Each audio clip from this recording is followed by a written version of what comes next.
tratamos de abordar ir finalizando el día de hoy lo referente a uniones atornilladas. Puntos importantes, tenemos en juego materiales, tipos de pernos, ¿verdad? Las normas que vamos a ir utilizando.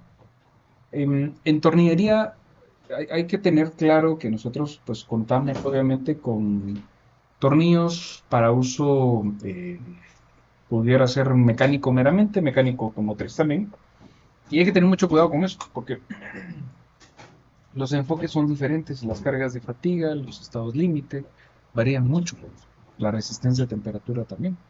Entonces, los que nosotros nos permite ISC ir utilizando son las tornillerías en grado, en estos grados descritos por ISC, ¿verdad? Básicamente acá tenemos los diferentes pernos.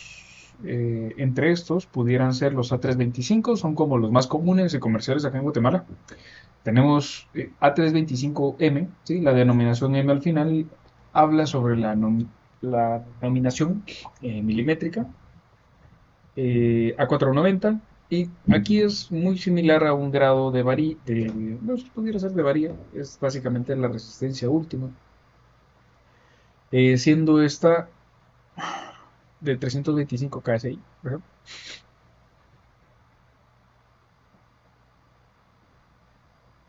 Y los A490 pues obviamente llegan a 490 KSI, y es un esfuerzo bastante alto. Pero recordemos que el tornillo va a ser el enlace para unión de placas a perfiles o a vigas, ¿ya? Así como también para anclajes en placas base. Entonces, si se dan cuenta ustedes, nosotros vamos a tener diferentes y varias y muchas especificaciones que van en función a lo que nosotros vamos necesitando. Y digamos, la nominación o la presentación que nosotros encontramos acá en Guatemala está en fracciones de pulgada, pudiendo ser o más o menos arrancando desde la media pulgada, 5 octavos, 3 cuartos, una pulgada. Denominaciones complicadas superiores a la pulgada, un cuarto, una y media, 7 octavos. No son como tan comercialmente eh, fáciles de conseguir, ¿verdad? Pero no es imposible, es un hecho. Bueno, entonces, acá tendremos eh, los diferentes grados, por supuesto. Eh, Generalmente la cabeza, llamémosle a la parte superior del tornillo, nosotros pues la vamos contemplando con, pues obviamente, una cabeza hexagonal, ¿sí? Y por eso la importancia de marcar el punto de diferencia entre un perno de uso estructural, porque siempre la cabeza es hexagonal con estas características, ya que otras pueden tener diferentes variaciones. Y también pues tenemos algunos pernos que son aplicados con una herramienta o pistola, digamos, especial, que podría también marcar un punto ahí de variación, ¿verdad? Si nosotros hablamos de pernos, los pernos, obviamente, es la figura esta hexagonal, con la cabeza hexagonal, tiene una rosca, sí, pero también vamos a llegar a tener una arandela, ¿no? Eh, o la que algunos le dicen guasha, ¿no? La arandela. Y para placas base nosotros tenemos lo que corresponde a barras de anclaje, ¿ya? Entonces, en cuanto a pernos, nosotros tenemos estas diferentes denominaciones, todas van cumpliendo con ASTM. Esto en el PDF que les voy a compartir, pues ya lo van a poder ir viendo ahí punto por punto. Entenderán que el día de hoy pues, vamos a ir un poquito más rápido, porque les quiero compartir al final una herramienta para poder diseñar de manera preliminar y, digamos, básica las uniones. Entonces, ese es un punto importante. Bueno, en pernos, generalmente, pues estamos sobre las diferentes normas que aparecen acá, barras de anclaje, pues casi siempre casi siempre las denominaciones que vamos utilizando son las 1554, ¿verdad? Para que lo tengamos en cuenta. Hay una presentación que no nos logró compartir. Entonces les mencionaba, acá nosotros vamos teniendo los diferentes tipos de materiales, especialmente para lo que corresponde a anclajes. Importante es de que hay que separar. claramente lo que son pernos de anclaje a tornillos para uniones. Sí, son varillas o barras que vienen con roscas, pero están pensadas en diferentes objetivos, ¿no? Entonces, digamos que todo lo que son pernos para este tipo de anclajes en la base tienen ciertas características como adherencia a concreto, ¿verdad? Una elongación controlada, que, pues digamos, a la larga garantiza que, recuerden, o sea, tenemos pedestales, tenemos los pernos y los pernos es el enlace entre ese concreto y el material de acero. Entonces son puntos bien importantes que nosotros pues, obviamente debemos de tomar en consideración, ¿verdad? Para no dejarlo ahí a la ligera, pues claramente nosotros debemos de tener el cuidado adecuado de que utilicemos los materiales correspondientes. Por ejemplo, si nosotros hablamos de materiales para pernos de anclaje, materiales como los F1554, les decía, son de los más comunes, debido a que comercialmente y económicamente generan una muy buena relación de capacidad en cuanto a la demanda que nosotros podamos introducir en estas piezas. Eh, y los pernos, ya hablando para uniones atornilladas, arrancan en el ASTM 307, el 325, el 409, son los que más comúnmente utilizamos. La denominación va en función a la, ¿cómo se llama esto? A la resistencia que tienen, ¿sí? Entonces, eh, quienes dictan todos estos tipos de características es el RCSC del ISC, ¿verdad? Así que lo pueden tomar una captura, posteriormente pues vamos a ubicarlo por ahí. Y con ello se estandariza tanto diámetros como las dimensiones de la cabeza, como las dimensiones de las tuercas y demás. Entonces, ¿qué es lo que nos facilita esto? Que todas las herramientas vengan estandarizadas para esos tipos de uniones. Nosotros obviamente, y ya los vamos a ver más adelante, utilizaremos ciertas copas, ciertas llaves para poder aplicar el apriete de la tuerca contra el tornillo y obviamente llegar a un torque apropiado, que es lo más importante. Si nosotros logramos torquear, que digamos es un verbo, digamos, inventado en español para poder definir que pues obviamente llegamos a ese torque requerido, nosotros garantizamos que el tornillo va a actuar y sobre todo, y es lo más importante, ante una demanda alta, desarrollar esa capacidad que tenga en cuanto a resistencia. ¿Eh? Eso es lo más importante. Partes del tornillo, esto pues a algunos les parecerá bastante básico, pero no deja de ser importante. Que nosotros tenemos una forma hexagonal en cabeza. Obviamente las esquinas vienen un tanto redondeadas, ¿sí? Y la altura de la cabeza H pues está también normada, ¿sí? Esto nuevamente en función a que la cabeza no podría ser tan angosta como para que no se pueda apretar fácilmente con una llave o una copa. La dimensión W es la que prácticamente define el tipo de llave o herramienta o copa que se va a utilizar para el apriete, ¿verdad? Em, Tenemos F, tenemos H, la longitud del perno, pues obviamente mientras más largo va siendo el perno, así va siendo el costo. Y también vamos a ver que hay algunos pernos que no tienen necesariamente la rosca o la longitud del thread de la rosca en todo el tornillo. Y ahí es donde entra la diferencia entre los tornillos para uso industrial, mecánico, automotriz o lo que sea, diferente a los de uso estructural. Lo que pasa es de que obviamente mientras nosotros atravesemos placas, entenderán ustedes que acá, digamos, estoy conectando un patín de una viga con una placa de unión, pues obviamente yo necesito la mayor cantidad de área para ese esfuerzo a corte o ese esfuerzo a lo que corresponda, ¿no? En el diseño de unión. Entonces, si nosotros tuviéramos rosca acá, lo que estamos generando es una disminución de área efectiva. Entonces ahí lo que estamos nosotros haciendo, aunque el tornillo nominalmente sea el mismo, pero comparado contra uno que tiene rosca versus uno que no, hay una diferencia en el área que aporta. sobre todo para la resistencia. Entonces la rosca hay que dejarla solamente, o bueno, es lo ideal, que se deje solamente para la ubicación de la tuerca. Por eso es tan importante que nosotros sepamos qué tipos de placas vamos a unir. Por aquí podemos unir dos, tres, cuatro placas, pues, o un par de placas gruesas. ¿Sí? Y a esto lo que viene es algo, es un punto clave, porque nosotros, digamos, no podemos unir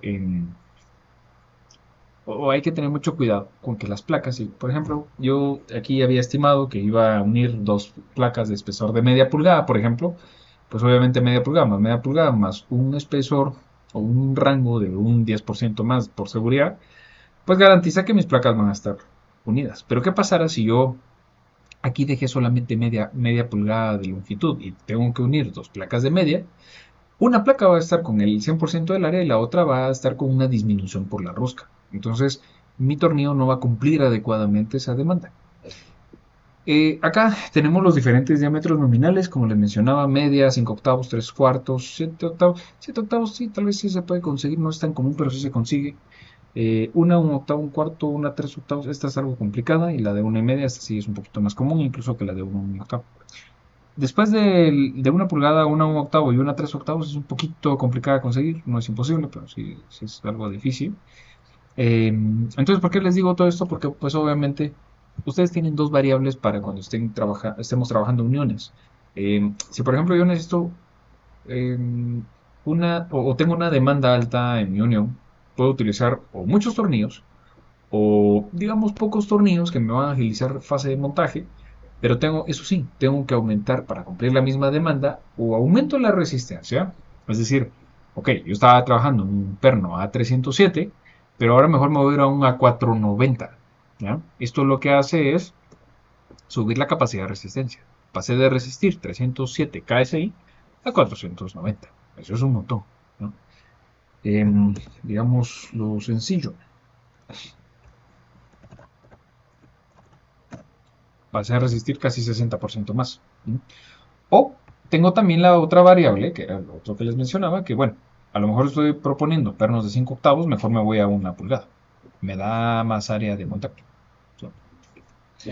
Entonces por ahí nosotros vamos teniendo esas diferentes variables para poder ir jugando con ellas y así lograr garantizar una mejor respuesta. ¿Okay?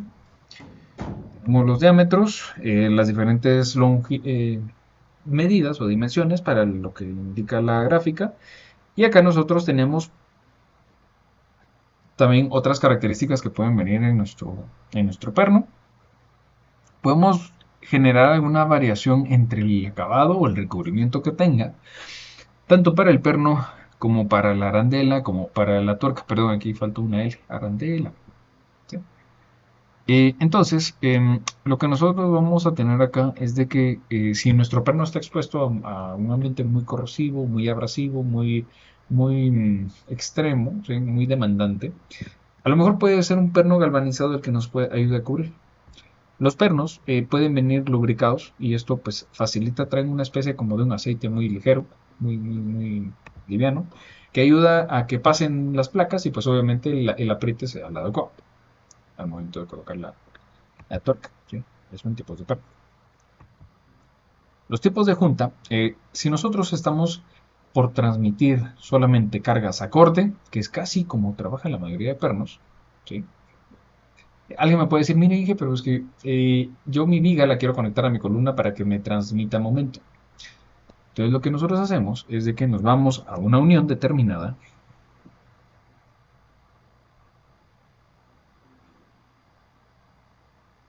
Por ejemplo, similar a esta. Y si yo estoy teniendo acá una flexión, quiere decir de que mi patín va a estar tratando de dirigirse en... Vamos a ver, si yo tengo un esfuerzo de flexión, ¿sí? Las fibras superiores, pues obviamente yo las voy a tener entonces a compresión, ¿ya? Y las fibras que estén debajo, las inferiores, las voy a tener a tensión. Entonces, mi diagrama de fuerzas, hablando de los patines, pues los voy a tener aquí, pues voy a tener una fuerza que está tratando de comprimir, ¿sí? Y esta pues está tratando, bueno, esto es el sentido de esta flechita, pues es el sentido de las fuerzas internas, ¿no? Entonces, acá lo que va a suceder es de que si yo conecto a través de 1, 2, 3, 4, 5, 6, 7, 8 tornillos, esos 8 tornillos están transmitiendo un corte a la placa superior. Y los tornillos de la parte inferior también están transmitiendo ese esfuerzo corte. Solo que como yo los estoy colocando lejos del eje, al final a mi viga se le transmite como esa resistencia a tensión o compresión. ¿Ya? Y así es como nosotros conectamos las piezas, precisamente a momento.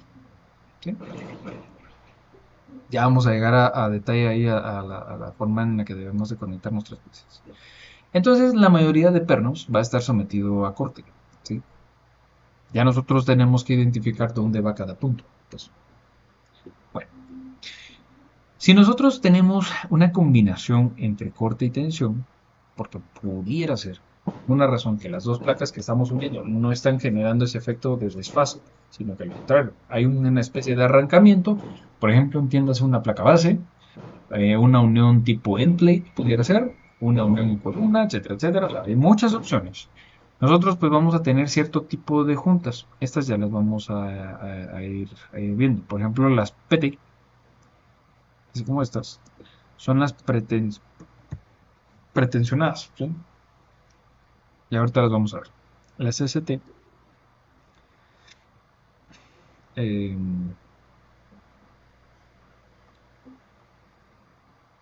un esquema aquí, permítanme. Hay un esquema donde me muestra cada uno de esos esfuerzos. Ahorita lo vamos a ver. Pero están enfocadas en diferentes formas de aplicación. ¿Ya? Bueno, vamos a, para estas juntas con pernos que están a corte o a tensión, debería especificar el tipo de junta en los documentos. Pues obviamente esto normalmente se detalla en planos, pero ya es un detalle meramente de cómo nosotros sepamos que van los esfuerzos en ese tipo de unión. ¿Ya? Nosotros tenemos una forma, digamos, una forma muy práctica de trabajar lo que son los apretes de los tornillos, ¿eh? Que es el giro de la tuerca. ¿Qué quiere decir esto? Que cuando nosotros apretamos el tornillo, ya cuando llegamos al punto donde, digamos, por métodos tradicionales, no es posible seguir apretándolo, es decir, que ya quedó, digamos, apretado el tornillo. Lo que hay que hacer es que se genera una marca. ¿Sí? Pues la marca viene, de hecho, tengo una presentación, permítame un segundito. Preguntan cuál es el rango promedio de separación entre pernos. La norma le pide a usted como mínimo pulgada y media entre bordes, entre agujero y agujero, para no llegar a fatigar mucho la placa que recibe ¿cómo se llama? Recibe las perforaciones. Em, Qué raro ustedes, yo recordaba que tenía por aquí un esquema. Mm, Vamos a ver. Por ejemplo, acá tengo algunas uniones que ya las vamos a ir viendo aquí en unas herramientas de diseño. Vamos a ver.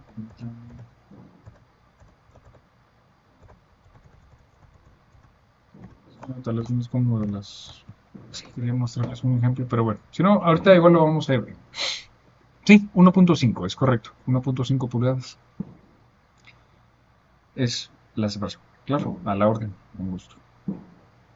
Bueno, entonces les iba a decir de que bueno, voy a tratar de hacerles aquí un esquemita para una si no me sale muy bien. Imagínense ustedes, utilicen su mente abstracta, que esta es la hexagonal de una tuerca, y justamente pasa una placa, un borde de una placa. Y obviamente aquí a lo mejor aparece pues otro agujero por ahí, de perdido, y ahí vamos a poner el tornillo, ¿no? Pues lo que se hace es de que ya apretamos, llegó al punto donde digamos, naturalmente no es posible apretarlo más. Y lo que hacemos, o lo que se hace en montaje, es de que ustedes marcan la tuerca y marcan la placa. Normalmente se utiliza algo que se llama tizas o un marcador o un corrector incluso, o sea, algo que note ahí que... Entonces, ustedes de, digamos, ahora 100% Si nosotros dividimos esto en cuadrantes, Aquí tendríamos los cuatro, los dos ejes, ¿no? X y Y. Obviamente son 360 grados. Pero acá nosotros podemos hacer algo que prácticamente se utiliza para garantizar un apriete que casi siempre le pega al torque que debemos de nosotros utilizar en tuercas y tornillos. Y es prácticamente de que dependiendo del tipo de diámetro y su longitud, por ejemplo, si yo tengo un diámetro de 1 pulgada y mi perno mide 1 pulgada, eh, pues en la mayoría de los casos o de los trabajos se trabaja acá, en la zona 1. ¿Sí? Quiere decir de que yo debería de cumplir mi apriete con 1/3 de la vuelta. ¿Y cómo se garantiza eso? Bueno, pues de los 360 grados, si 360 grados pues dividen ustedes en 3, pues les da 120 grados, ¿no? Bueno, entonces ustedes lo que habría que hacer es, esta marquita en verde, yo la voy a rotar de tal forma que logre yo 1/3 de la vuelta completa, o 120 grados.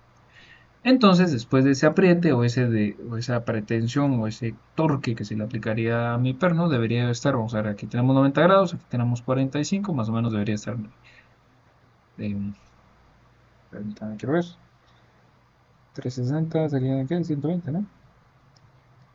Bueno, aquí dependería de dónde haya hecho yo la marca, pero si le hice 45 grados, pues más o menos esta marquita debería de llegar y rotar hasta aquí, para que de alguna manera yo aquí haya logrado un 120 grados de rotación o 1/3.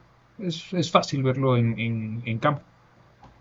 Con ese tercio se logra el apriete. ¿Sí? Otras veces, lo que tenemos que hacer, dependiendo, notarán ustedes que conforme aumenta el largo, es decir, bueno, tengo un perno de 1 pulgada, pero mi longitud de todo el perno es de 9. Entonces yo tengo que andar en la zona 3, que no es 1/3, son 2/3 de la vuelta. O sea, digamos que tuve que haberlo girado, ¿qué? 240 grados, ¿no? Entonces mi marquita, en vez de haberse quedado hasta acá, debería de andar cerca, uy, perdón, ahí debería de andar más o menos por acá, etcétera, etcétera. O sea, son casos que pues obviamente ya en montaje se ven ya más a detalle, pero que van funcionando ahí y pues casi siempre, muy certero el método, le logramos llegar al torque que nosotros debemos de aplicarle justamente a nuestros pernos. Y aquí venimos al otro punto. También hablamos de una PT, que es una pretensión. La pretensión mínima, es decir, hasta donde como mínimo deberían de estar los pernos asegurados. Obviamente, si yo dejo una tuerca mal apretada, ante las cargas cíclicas, un sismo, no cargan apretado, esa tuerca se va a salir. La vibración va a sacar la tuerca. Entonces, como mínimo, nosotros deberíamos de tener una pretensión en cuanto a los tornillos y esta se logra dependiendo del diámetro. ¿Sí? Por ejemplo, los pernos A325 para 1 pulgada deberíamos de llegar a 23 toneladas de pretensión, como mínimo. Sí, es un esfuerzo, una fuerza pues, obviamente aplicada que logra dejar por lo menos traccionados los pernos. Y esto es porque si nosotros no dejamos los pernos esforzados, pues nuevamente la tuerca se va a salir. ¿No?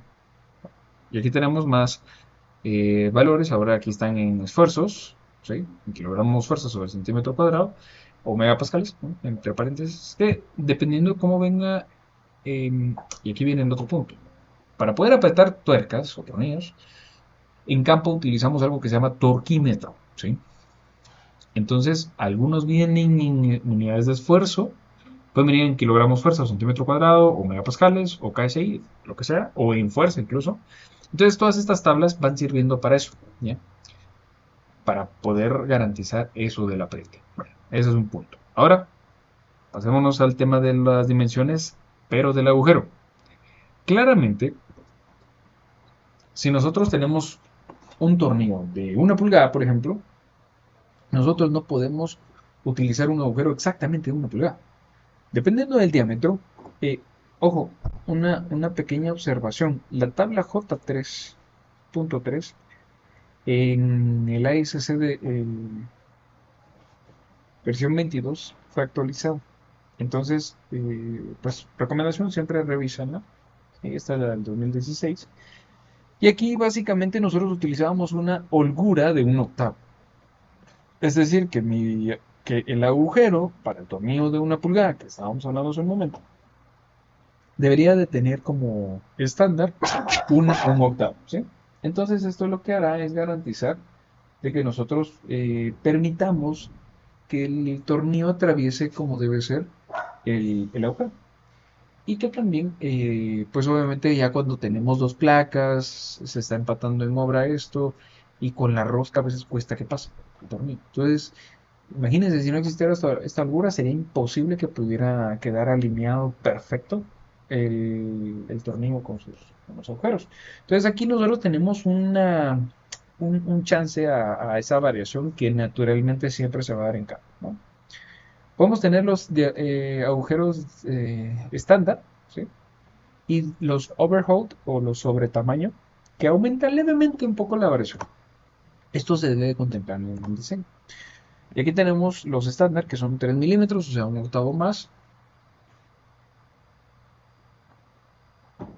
Tenemos los de los overhold o los sobre tamaño, que es 8 milímetros. Ranura corta. Estos son una forma, pues, un tanto como alveolar, ¿no? Tenemos la ranura larga. Estos son los mal llamados agujeros chinos o los agujeros sesgados, ¿no? Donde normalmente nosotros llevamos, ojo, y es importante, ustedes que son ingenieros estructurales próximamente, lo que hay que tener cuidado es con la dirección de carga que lleve el tornillo o hacia dónde van a colocar ustedes el agujero. Es decir, si por ejemplo aquí tenía mi placa y aquí tengo mi viga, ¿sí? Y obviamente hablamos de los esfuerzos a tensión o a compresión, yo no podría dejar este 2.5 o este agujero en este sentido, porque aquí va mi carga, ¿sí? Tendría que estar al revés. La dirección de carga es esta flechita que aparece acá. Lo que pasa es que si nosotros tenemos una ranura larga en el sentido de la carga, nosotros mismos estamos generando un apoyo tipo roller o un apoyo que no está del todo restringido el desplazamiento en el sentido longitudinal, pues, de la viga en este caso. Entonces, ¿para qué se hace esto? Las ranuras largas se pueden utilizar para una facilidad de montaje, eh, para tener cierta holgura. A veces en puentes también se puede utilizar. Recuerden que un puente se comporta como una viga simplemente apoyada, pero son puntos específicos, ¿no? Entonces esto va generando cierta variación, ¿no? Muy bien. La distancia mínima al borde, aquí tenemos en una respuesta más exacta, aquí al compañero, yo eh, les hablaba de esta, 1,5 pulgadas, pero esta va desde el centro del agujero, ¿sí? O sea, está el agujero, está el centroide geométrico del agujero, hasta el borde de la parte. Casi siempre va a resultar en 1,5 pulgadas más o menos. O sea, es como un estándar así a grosso modo. Pero nuevamente la tabla J3.4 es la que le rige exactamente dependiendo del diámetro. ¿Ya? Nada como eso. Aquí para los pernos que vienen en milímetros. J3.4 normal y J3.4 M de sistema métrico, milímetros. Es lo mismo, solo que son milímetros. Eh, Aquí tenemos los valores del incremento de la distancia de borde. O sea, dependiendo de cuántos agujeros nosotros vamos teniendo, bueno, pues ya los vamos respetando. Pero estos son medidas más que todo para ir, ahora las tenemos en milímetros, para ir detallando, ¿ya? Pero es importante que las sepamos. De igual manera, cuando ustedes empiezan a utilizar, por ejemplo, un software de diseño, esto casi que de cajón siempre se los chequea, para que, digamos, no cometamos ahí un error de dejarlos muy juntitos, muy separados. Ahora pasémonos al tema de anclajes. Eso era tornillos de uniones. Ahora pasémonos a los tornillos de anclaje. Existe la guía de diseño 1 de la ISC, el Base Plate and Anchor Rod Design. Está gratuita, se puede descargar ahí sin problema. Y aquí ISC hace una mancuerna con ACI 318, porque ambas partes entran en juego. Y digamos que entre las dos normas lo que está validado, o mejor dicho, homologado, para que no haya pierde entre una y otra, son estos valores de materiales. Sí podemos usar un 449, una varilla lisa de acero hierro, o el A36, A307, pero obviamente aquí tenemos nosotros un FU que nos va limitando un poquito, ¿no? Aquí tenemos esta variación, ¿no? Y sobre todo, el esfuerzo nominal a tensión contra el nominal a corte, o sea, que es el que ya nos genera ciertas variaciones. Entonces, acá va a depender mucho de qué tanta demanda nosotros tengamos de esfuerzos, ¿no? Aquí aparecen los diámetros máximos. Casi sí, todos llegan a 4 pulgadas. Es poco común ver esos diámetros en proyectos normales, tradicionales acá, pero puede ser. Y así como existe variación en agujeros para placas, también los tenemos para, o sea, placas me refiero a las de las uniones.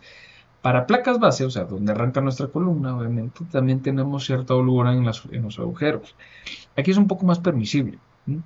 Varios temas. Primero, cuesta mucho, es bien laborioso el tema del centrado de pernos al momento de fundición de pedestales. Ahí entran dos ciencias que se hacen, ¿cómo les digo? Varía una de otra.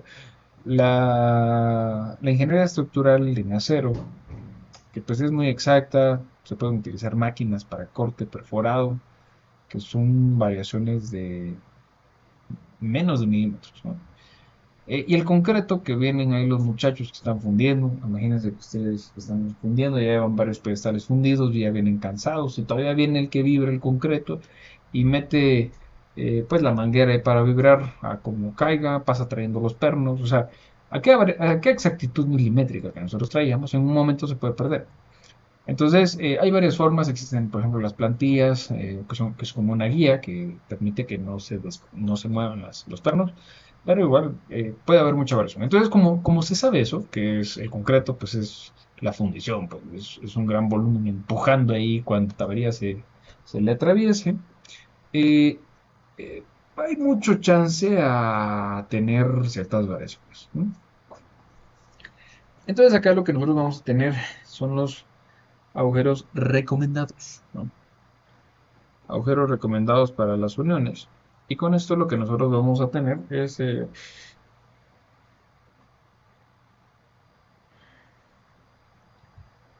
un-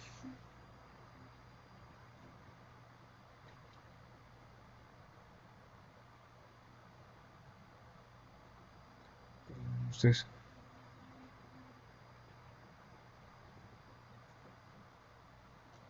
vamos a tener acá es meramente una recomendación, ¿no? Si por ejemplo tengo yo pernos de 1 pulgada, digamos que en la placa base podríamos tener hasta una 13/16 de margen, ¿ya? También las washers, tienen dimensiones en diámetro y de espesor que debemos de cumplir también.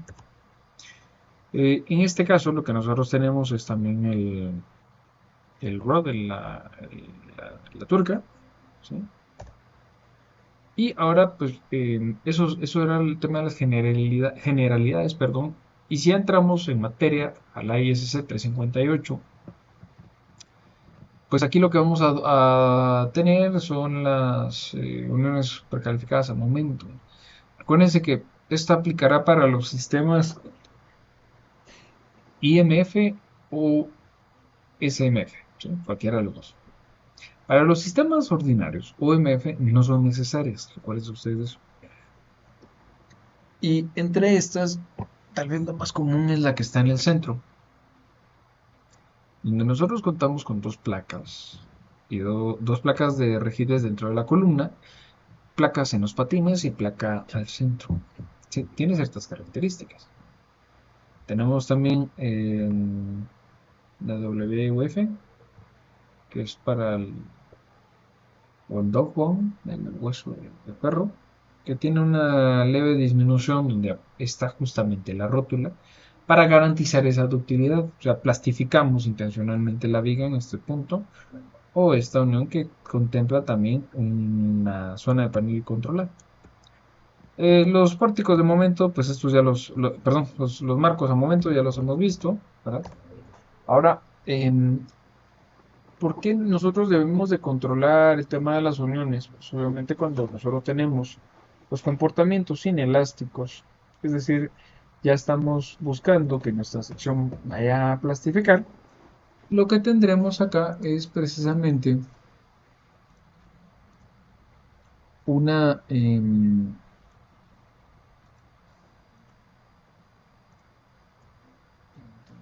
segundito.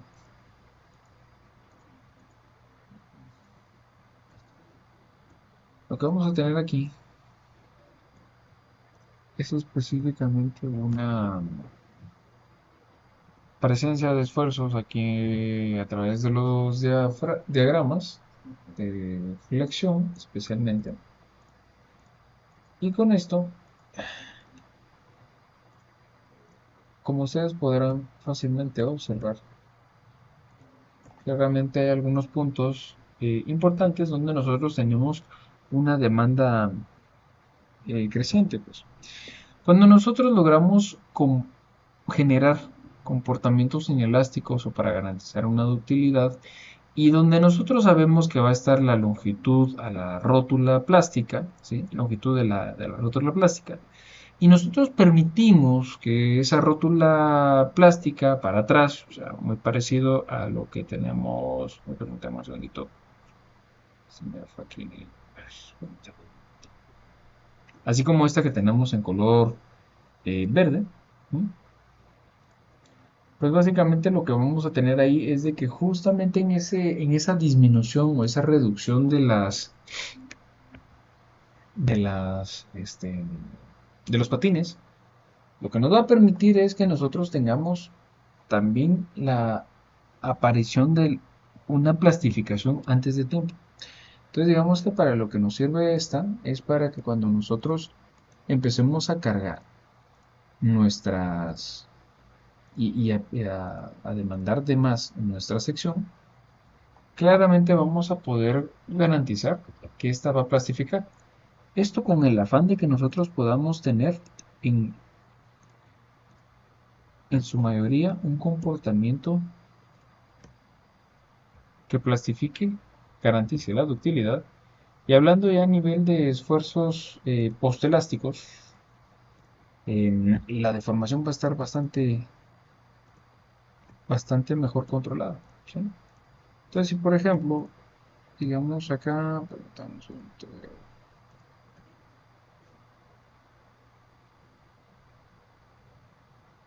si nosotros logramos permitir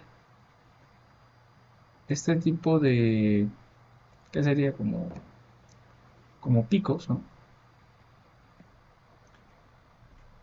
Esta área en rojo del diagrama, que son los espacios inelásticos, lo que hacen es dar cabida a que nosotros tengamos un incremento en cuanto a ductilidad, porque vamos a permitir mucho desplazamiento y cero fallas, ¿sí?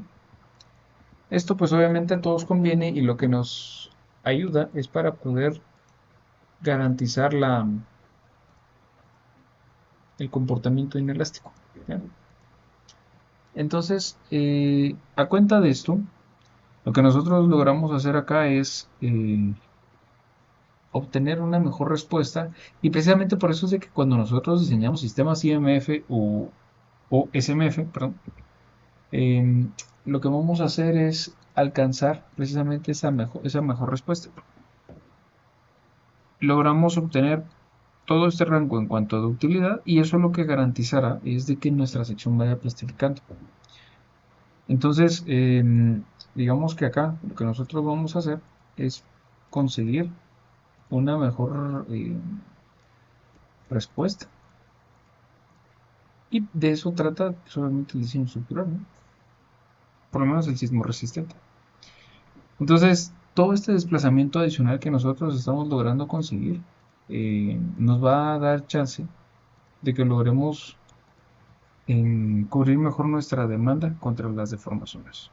Bueno, si nosotros logramos que nuestras piezas en ciertos puntos garanticen su comportamiento inelástico, es decir, la aparición de rótulas plásticas, lo que va a suceder es de que nosotros, en vez de tener una demanda, digamos, nosotros vamos teniendo acá justamente una,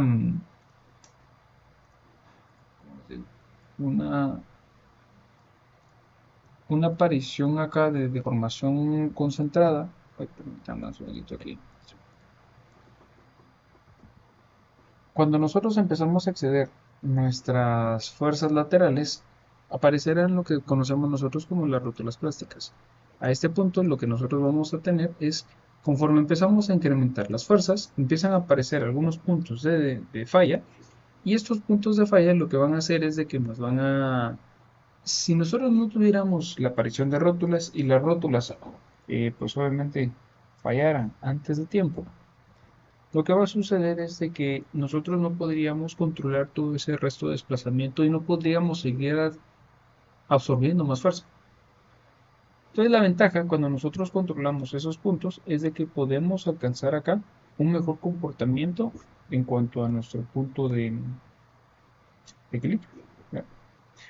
Aparecen nuestras rótulas, sí, en vigas, pero esto lo que va a permitir es que nosotros tengamos una mejor respuesta al comportamiento postelástico. Con esto nosotros logramos garantizar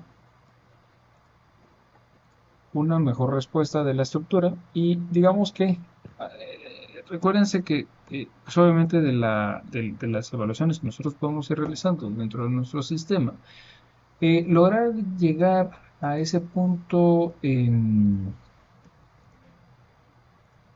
de equilibrio lograría ser pues más logramos desplazar, absorber muchísima más energía, mucho más desplazamiento por ese resto de formaciones ya inelásticas, pero que nuestra rótula a la larga igual no deja de absorber energía, ¿no? Entonces, es importante el tema de las uniones precalificadas porque a la larga esto lo que permite es, primero, lograr garantizar que las uniones no van a fallar ni columnas, y las vigas sí, donde aparecen las rótulas. Y segundo, para que nosotros podamos, contra nuestras aceleraciones, un sismo pues, de cierta categoría, ciertas características, nosotros logremos encontrar nuestro punto de equilibrio, ¿no?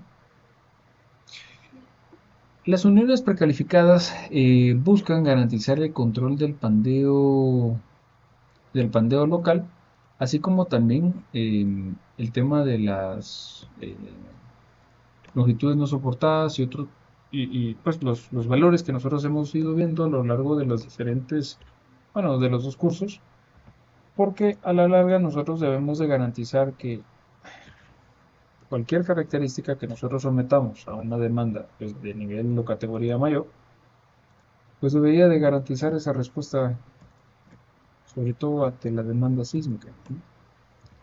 Entonces, digamos que todas nuestras uniones precalificadas pues obviamente como primer punto deberían de tener cubiertas estas partes, son parte de los criterios que hemos visto, por ejemplo cuando hemos modelado en ITARS, eh, como la longitud no registrada, como pandeo lateral, ya sabemos la tabla de 1.1 es nuestra vieja amiga, que el criterio entre el momento probable sobre la columna, dividido, perdón, aquí hizo falta esto, sobre el momento probable en la viga sea mayor a 1. O sea, con que sea mayor o igual a 1, nosotros estamos cubiertos.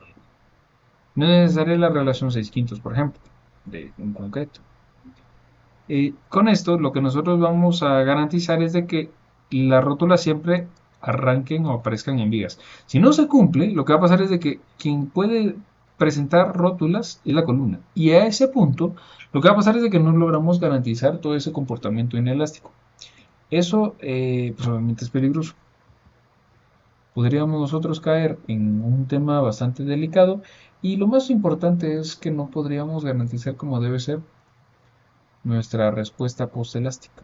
¿Ya? A esto, nosotros acá pues obviamente siempre vamos a mantener el criterio de la columna fuerte, viga débil, que lo voy pasando un poco rápido, porque obviamente ya lo vimos en el ejemplo que hicimos en ITAPS, pero que igual no deja de ser importante, especialmente para cuando tenemos este tipo de,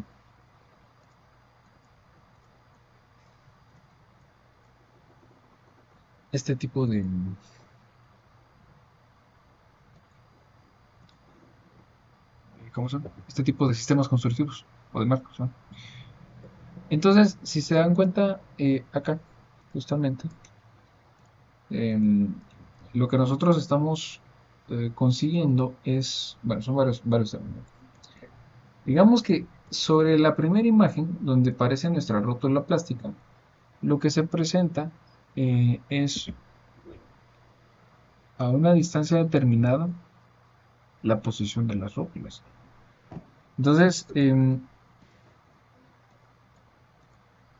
con esto, lo que nosotros debemos de tener en cuenta es de que si estamos diseñando sismo resistente, la ubicación o el conocimiento especialmente de esta parte que es la rótula plástica va a gobernar sobre lo que nosotros esperamos en cuanto al comportamiento de nuestra viga, y hablando lo que es inelásticamente.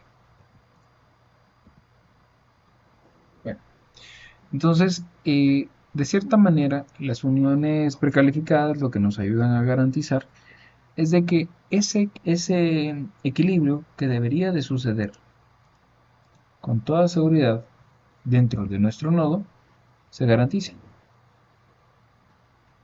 Esto lo que hará es de que, pues obviamente se va a concentrar justamente en la unión, o lo que nosotros conocemos como zona panel, una demanda considerablemente alta de esfuerzo.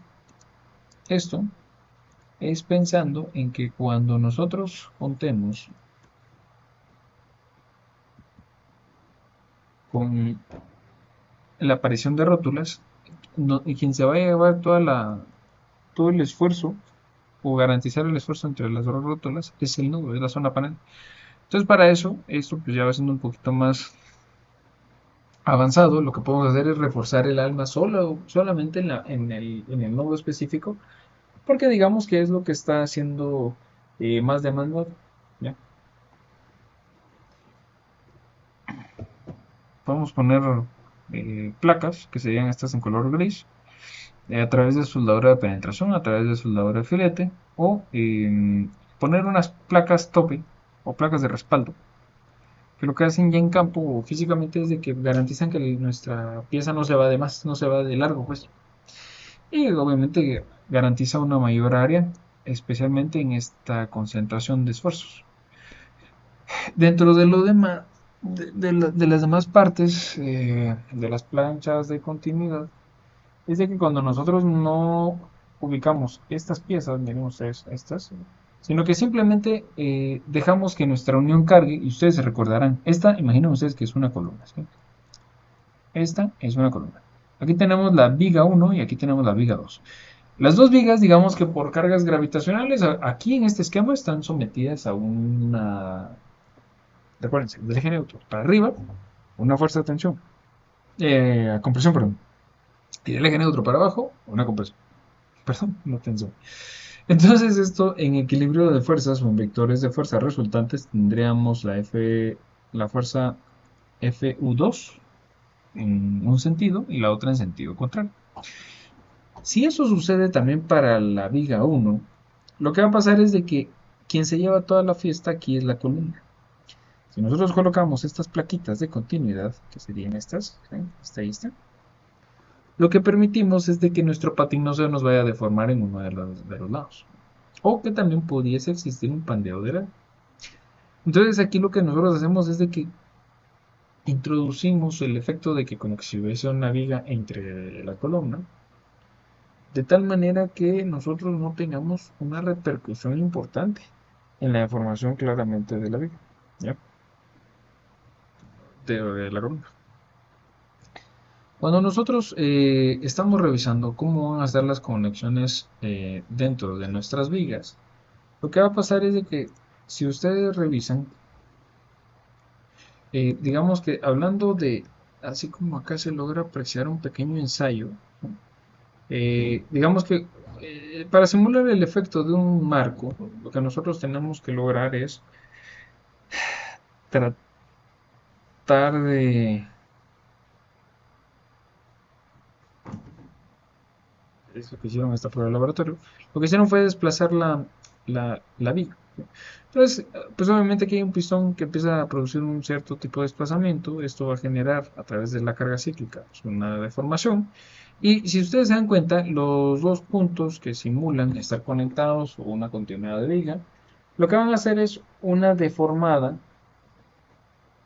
dentro de la viga y a la larga esa referencia que teníamos aquí a 90 grados entre columna y viga, pues obviamente se va perdiendo por la rotación que sucede en este nodo. ¿Ya? Entonces, en este punto, lo que nosotros tenemos que garantizar con las uniones precalificadas de la ISC 358 es de que ese comportamiento cíclico, a través de este resultado de derivas contra el momento, siempre se mantenga con esa histéresis, que nunca se rompa y que siempre sea uniforme. Cualquier unión precalificada que ustedes utilicen de ICC 358, lo que les va a garantizar es precisamente este resultado estereótico. Si es de que, pues obviamente se ensaya. ¿Ya? Entonces, ya para ir cerrando este punto de las conexiones precalificadas y empezar a ver un poquito de práctica, nosotros, en cuanto a antecedentes, lo que tenemos acá, lo que tenemos acá, perdón, es de que hubo un terremoto, el de Northridge. Este básicamente hizo un caos ustedes cuanto a, en cuanto a, ¿cómo se llama esto? Eh, en cuanto a las uniones que se utilizaban en aquel entonces, haciendo de que cuando nosotros teníamos una unión soldada y no permitíamos que ocurriera una especie de rótula, lo que iba a suceder es de que podíamos llegar a tener un efecto como el que aparece acá.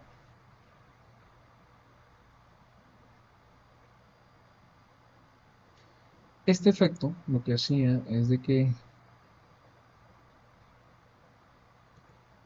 evitaba que se desarrollaran las rótulas plásticas y cuando teníamos ese problema es de que empezaban a romperse las soldaduras, ¿sí? Entonces, pues obviamente es algo que nosotros no queremos, no buscamos. Y con esto lo que estamos tratando de evitar es de que la soldadura a tope de los patines que llegaba a conectar directamente a los patines de la columna, como tenía mucha rigidez este tipo de unión, soldadura realizada en campo, lo que hacía era de que jalaba el patín de la columna y pues obviamente quien cedía primero era la fractura de la soldadura. Entonces estas fracturas frágiles hicieron que durante el sismo, específicamente el 17 de enero de 94 en California, todas las uniones que tenían este tipo fallaron. Y es que fue un terremoto que marcó un parteaguas en la normativa porque digamos que antes la gente utilizaba ISC para diseñar, obviamente como ahora, pero esta era una unión que avalaba la norma. Entonces marcó un gran parteaguas, especialmente por la cantidad de heridos, ¿sí? 25.000 millones de dólares perdidos y pues obviamente muchas y numerosas fallas inesperadas en este tipo de conexiones resistentes al momento. Entonces, con esto, lo que nace es, pues obviamente, una mejor investigación sobre lo que sería el tema de uniones. Aparece la FEMA en cuanto a participar, obviamente, la Agencia Federal para el Manejo de las Emergencias, y en conjunto con la Asociación Estructural de Ingenieros de California, lo que viene a hacer es publicar algo que sería un, un documento que sería The SAC Steel Project, ¿sí? Que básicamente lo que hace es garantizar que no vamos a tener fallas precisamente en este tipo de características de nuevo, ¿sí? Entonces digamos que todo esto ha venido aportándole a la ISS 358 a tal punto que ahora que nosotros pues vamos ¿cómo se llama? A ubicar pues obviamente el tema de la norma, lo que debemos de tomar en cuenta es de que acá en nosotros contamos con obviamente ya muchos lineamientos, muchos años de investigación, pero digamos no podemos tomar a la ligera y para eso, para facilidad de todos, lo que tendremos es pues obviamente ya un manual donde se garantizan los diferentes tipos de uniones ya normadas. Entonces acá, ahora paso al siguiente punto, voy a abrirles aquí la norma. Recuerdo que ya la habíamos visto un par de veces, pero vamos a verla a grosso modo para que no nos tome más tiempo. ISC A358.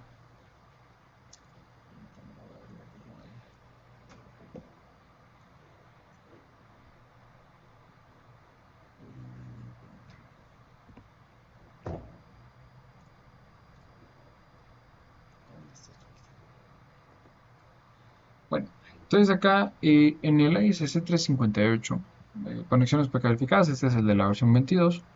Lo que tenemos acá es diseño, requerimientos de soldadura, requerimientos de los bolts, de los tornillos. Pues si se dan cuenta es a grosso modo lo que vimos hace un momento. Tenemos aquí los diferentes grados. Aquí está el RCSC, ¿verdad? Que son las proyecciones.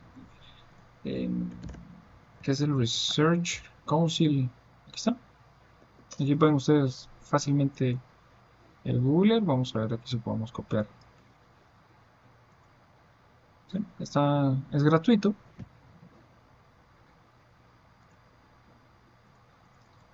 Les pego aquí el enlace para que ustedes lo puedan ir viendo, ¿no?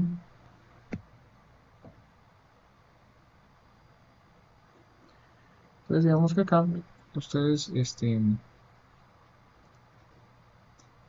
tienen las especificaciones, pero son, ojo, para pernos de alta resistencia. ¿Sí? Entonces varía un poquito en cuanto a las uniones del 358, porque digamos aquí lo que tenemos es todas las características para pernos de alta resistencia, y aquí lo que tenemos son uniones, pero las uniones a la larga pues llevan ciertos requerimientos, sobre todo para control de calidad y para instalación, que se van a ver en el RCSC sería.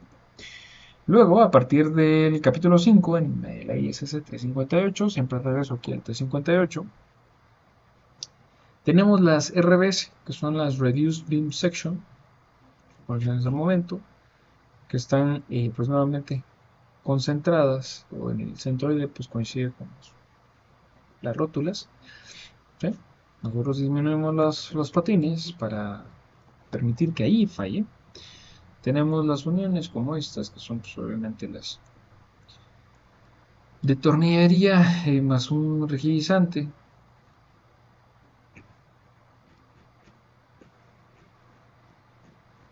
Aquí aparecen los lineamientos. La ventaja de que todas estas uniones se encuentran ensayadas, testeadas, sin problemas, garantizadas, etcétera, etcétera.